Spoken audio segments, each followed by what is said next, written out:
Hello, my dear students, my well-wishers. Welcome back to my YouTube channel, English with Ishfaq Shafi. Today, we are going to learn about the third type of pronoun, that is interrogative pronouns. In the previous videos, we learned about the first two types of pronouns, that are personal pronouns and reflexive pronouns. So, now, what are interrogative pronouns? Interrogative pronouns are used to ask questions about the nouns which they stand for. Interrogative pronouns वो pronouns होते हैं जो इस्तेमाल होते हैं सवाल पूछने के लिए उन nouns के मुतालिक जिन nouns के बदले में वो आए हूं. All these words are interrogative pronouns like who, whose, whom, which, when, what, why, where, how, etc. ये सारे क्या है? Interrogative pronouns. If you notice, all these words begin with WH letters, so they are called WH words. इनको क्या कहते हैं? WH words. कुछ इनको कहते हैं WH family. WH family भी इनको कहते हैं, WH words भी. If you have noticed, this how is the only interrogative pronoun which doesn't begin with WH. It begins with H letter only, but it is also treated as WH word. Is this clear? ये जो WH word जो होते हैं ये किन के लिए इस्तेमाल होते हैं? Interrogative pronounce. किन के लिए? सवाल पूछने के लिए. नाउ द क्वेश्चन इज कि क्या सारे क्वेश्चंस बिगिन होते हैं, स्टार्ट होते हैं WH वर्ड से? The answer is no. Why? Because there are two types of questions, yes no questions and WH questions. Yes no questions कौन से क्वेश्चंस होते हैं? यस नो क्वेश्चंस वो क्वेश्चंस होते हैं जिनका रिप्लाई, जिनका आंसर सिर्फ और सिर्फ यस या नो होता है. और WH वर्ड्स, WH क्वेश्चंस कौन से क्वेश्चंस होते हैं? WH क्वेश्चंस वो क्वेश्चंस होते हैं जिनका आंसर यस या नो नहीं होता है, बल्कि उनका आंसर डिटेल में होता है. ठीक है. और यस नो क्वेश्चंस जो होते हैं they begin with auxiliary verbs. Helping verbs से स्टार्ट होते हैं या मॉडल वर्ब्स से. ये हेल्पिंग वर्ब्स कौन है? Is, am, are, was, were, do, does, did, have, has, had. Models will, would, shall, should, can, could, may, might. जो questions इन लेटर से, इन वर्ड से, इन हेल्पिंग वर्ब्स या मॉडल वर्ब से स्टार्ट होते हैं वो यस नो क्वेश्चंस कहलाते हैं. व्हाई? क्योंकि उनका आंसर सिर्फ और सिर्फ यस या नो होता है. ठीक है. For example, if I ask you, are you doing your homework? The answer would be yes or no. If I ask you, do you like my videos? The answer would be yes or no. If I ask you, have you subscribed my channel? The answer would be yes or no. If you have subscribed, then share it with your nears and dears. If you haven't subscribed, then subscribe the channel and share it with your friends. ठीक है. इसी तरह if I ask you, will you meet me tomorrow? The answer would be yes और no. तो ये थे yes no questions. तो WH questions कौन से क्वेश्चंस होते हैं? एक तो इनका आंसर यस नो नहीं होता बल्कि डिटेल्ड इनका आंसर होता है. प्लस WH क्वेश्चंस जो होते हैं they begin with WH words. यानी कि WH क्वेश्चंस वो क्वेश्चंस होते हैं जो उन अल्फाजों से स्टार्ट होते हैं जिनके पहले लेटर्स WH होते हैं. ठीक है. बात क्लियर? तो ये जो वर्ड्स है ये भी सारे के सारे WH से स्टार्ट होते हैं और ये सारे इंट्रोगेटिव प्रोनाउंस है. अब हमें रटना नहीं है कि ये वर्ड्स जहां भी दिखे तो इंट्रोगेटिव प्रोनाउन है. नो. क्यों? क्योंकि इन्हीं वर्ड्स में कुछ वर्ड्स एज इंट्रोगेटिव एडजेक्टिव्स इस्तेमाल होते हैं और इन्हीं वर्ड्स में कुछ वर्ड्स एज रिलेटिव प्रोनाउन भी इस्तेमाल होते हैं. ठीक है. तो now the question is how to identify is this is interrogative pronoun, is this is interrogative adjective, is this is relative pronoun. Very simple. जैसे जब हमने reflexive pronouns पढ़े तो हमने वहां पे reflexive pronouns, emphatic pronouns पढ़े. Pronouns सेम थे, like myself, yourself, yourselves, ourselves, himself, herself, itself, themselves. Pronouns same थे. फिर हमने देखा कि कहां पर ये as reflexive pronoun आते हैं और कहां पर ये as emphatic pronoun इस्तेमाल होते हैं. तो इसी तरह ये जो प्रोनाउन जो है, जब हम इनका इस्तेमाल देखेंगे, जब हम इनको पढ़ेंगे, तो हम फिर वेरी इजीली हम आइडेंटिफाई कर सकेंगे कि क्या ये रिफ्लेक्ट इंट्रोगेटिव प्रोनाउन है, क्या ये इंट्रोगेटिव एडजेक्टिव है। ठीक है, रिलेटिव प्रोनाउन हम अगले वीडियो में करने जा रहे हैं। ठीक है, so let's see the examples. Who teaches you English? Whom do you teach English? ये दोनों देखो एक साथ। Why? ताकि आपको बेहतर समझ आ सके। ठीक है, Who teaches you English? Whom do you teach English? If you notice in the both sentence the verb is teach.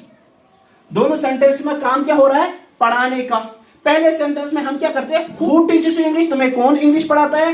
Whom do you teach English? तुम इंग्लिश किसको पढ़ाते हो? यानी कि पहले सेंटेंस में हम उसका नाम जानना चाहते हैं, हम उसके मुताबिक इंक्वायरी कर रहे हैं जो इंग्लिश पढ़ाता है, और दूसरे सेंटेंस में हम इंक्वायरी कर रहे हैं कि कौन पढ़ाता है आपको इंग्लिश। तो पहला वाला जो सेंटेंस है, तो ये हम स्टूडेंट से पूछ रहे होते हैं, और दूसरा वाला टीचर से। आप ऐसे ही समझो। ठीक है, हु टीचेस यू इंग्लिश, तुम्हें कौन इंग्लिश पढ़ाता है। तो यहां पर पढ़ाने वाले के बारे में हम पूछ रहे होते हैं, और यहां पर हम पढ़ने वाले के बारे में पूछ रहे होते हैं। तो हु जो है ये क्या है? इस एक्शन का डूअर है, और यहां पर ये जो होम है ये कौन है? इस एक्शन का रिसीवर है। यहां पर हु कौन है? डूअर ऑफ द एक्शन, और यहां पर कौन है? Home, receiver of the action. तो डूअर ऑफ द एक्शन कौन होता है? सब्जेक्ट होता है, और रिसीवर ऑफ द एक्शन कौन होता है? ऑब्जेक्ट है। ये मैंने पिछले वीडियोस में किया है, इसीलिए मैं बार बार कहता हूं कि जो इस वीडियो को पहली बार देख रहे हैं, who have not watched my previous videos, I recommend them always to watch my previous videos first so that you will understand the things better. ठीक है, क्योंकि चीजों को सीक्वेंस में देखना होता है, सीक्वेंस में पढ़ना पड़ता है, ताकि फिर बच्चा अच्छे से समझ सकता है। ठीक है, जैसे बचपन में हमें सिखाया जाता है कि the sun rises in the east and sets in the west. जब हम फिर बड़े हो जाते हैं, फिर हमें पता चलता है कि ये जो सन है ये स्टेशनरी है, एक ही जगह है। It is the earth which revolves around the सन।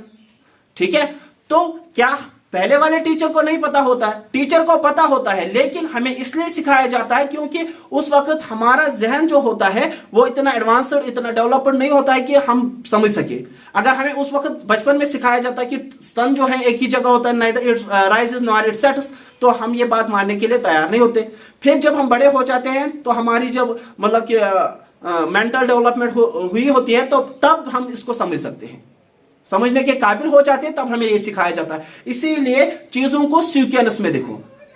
अगर नाउन चैप्टर का मैंने कंप्लीट किया है, अगर आपने वो वीडियोस नहीं देखे हैं, उनके एक प्लेलिस्ट मैंने बनाए हैं, नाउन का अलग, प्रोनाउन का अलग। वो प्लेलिस्ट के लिंक जो है वो इस वीडियो के डिस्क्रिप्शन में दिए गए हैं, आप वहां जाके उनको देख सकते हो।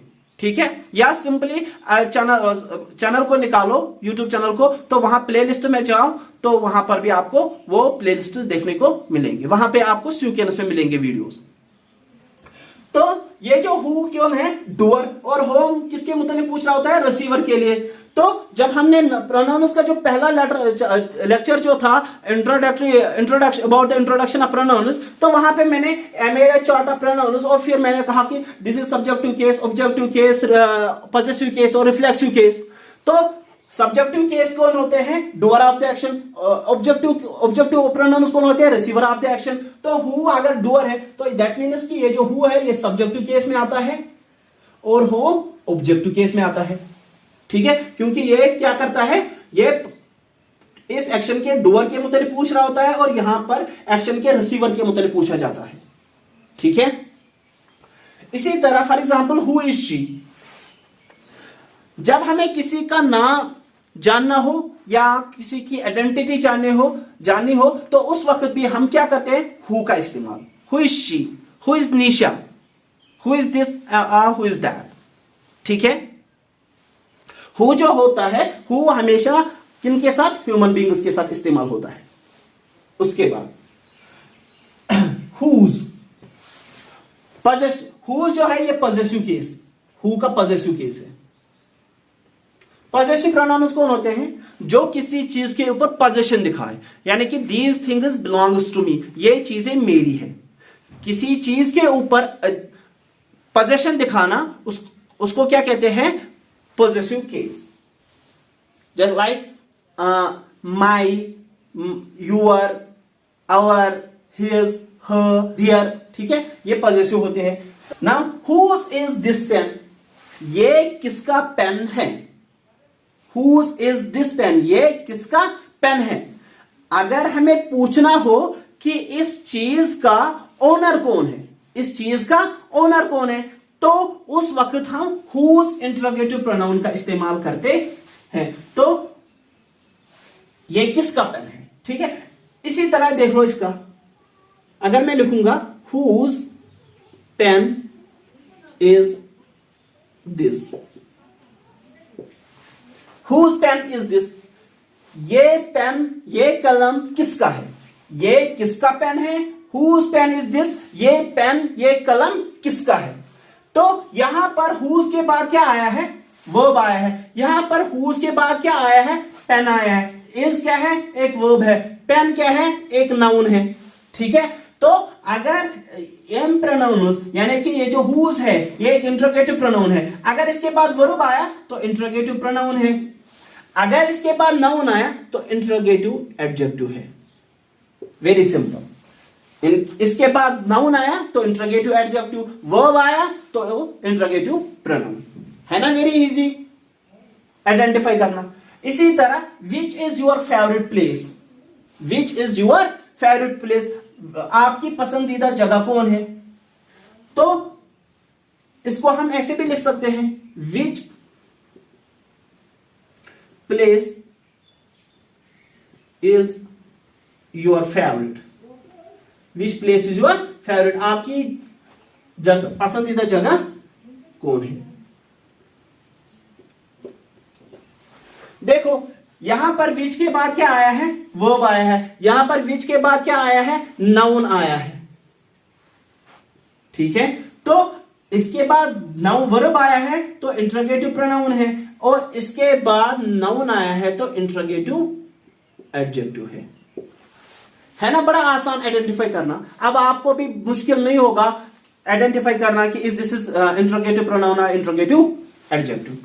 इसी तरह what is your father, what are you writing, ठीक है। What are you writing for, what are you writing, तुम क्या लिख रहे हो? तो व्हाट, तुम क्या लिख रहे हो, तो व्हाट क्या है? एक इंट्रोगेटिव प्रोनाउन है, ठीक है। तो जब मैं कहता हूं व्हाट इज योर फादर, अगर मैं कहूंगा what is your father's name, तो आपके पापा का नाम जानना चाहता हूं। अगर मैं कहूंगा what is your father, I don't mean कि आपके पापा का नाम क्या है। इस वक्त जब मैं कहता हूं व्हाट इज योर फादर, मैं जानना चाहता हूं कि आपके फादर का स्टेटस क्या है, उसकी डेजिग्नेशन क्या है, उसका ऑक्यूपेशन क्या है। तो यहां पर ये जो व्हाट है, ये हम किसने इस्तेमाल करते हैं? स्टेटस जानने के लिए, या डेजिग्नेशन, या कहेंगे occupation, one and the same. What is your father? What is your father? My father is a policeman. My father is a principal. My father is a doctor. ठीक है। तो यहां पर ये हम इन चीजों के लिए इस्तेमाल करते हैं, ये इंट्रोगेटिव प्रोनाउन, ठीक है। Why are you crying? Why are you crying? तुम क्यों रो रहे हो? Why are you crying? तुम क्यों रो रहे हो? जब हम why इंट्रोगेटिव प्रोनाउन इस्तेमाल करते हैं तो उस वक्त हम क्या जानना चाहते हैं? why हम रीजन जानने के लिए इस्तेमाल करते हैं कि ये जो एक्टिविटी आप कर रहे हो, क्या वजह है ये एक्टिविटी करने का। Why are you crying? तुम क्यों रो रहे हो, क्या वजह है? What happened to you? What is the reason that you are crying? ठीक है एक क्या? एक इंट्रोगेटिव प्रोनाउन।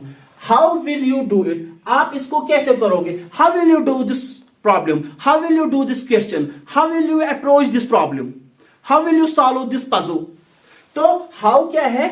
आप इस क्वेश्चन को कैसे सॉल्व करोगे? तो how भी एक क्या है? इंट्रोगेटिव प्रोनाउन है। इंट्रोगेटिव एडजेक्टिव है नहीं, क्यों? इसके बाद वर्ब आया है, ठीक है। व्हेन और वायर जो है, व्हेन हम किस लिए इस्तेमाल करते हैं? टाइम जानने के लिए, और वायर प्लेस जानने के लिए। ठीक है, अभी हम इंट्रोगेटिव प्रोनाउंस पढ़ रहे हैं, तो उतना ही पढ़ेंगे जितना हम अभी समझ सके। ठीक है, when will you meet me? आप मुझे कब मिलोगे? आप मुझे कब मिलोगे? तो व्हेन क्या है? एक इंट्रोगेटिव प्रोनाउन है। Where are you right now? आप इस वक्त कहां हो? यानी कि यहां पर हम जगह जानना चाहते हैं, प्लेस जानना चाहते हैं, तो ये एक इंट्रोगेटिव प्रोनाउन है। ये भी एक, व्हेन भी एक इंट्रोगेटिव प्रोनाउन है। It was all about interrogative pronouns.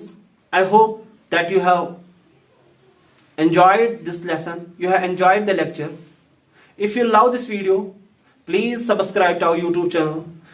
And don't forget to watch the bell icon so that you will get the notification of each video at first place in future. And don't forget to watch the next one. I know you are gonna love it. Thank you so much. Love you all.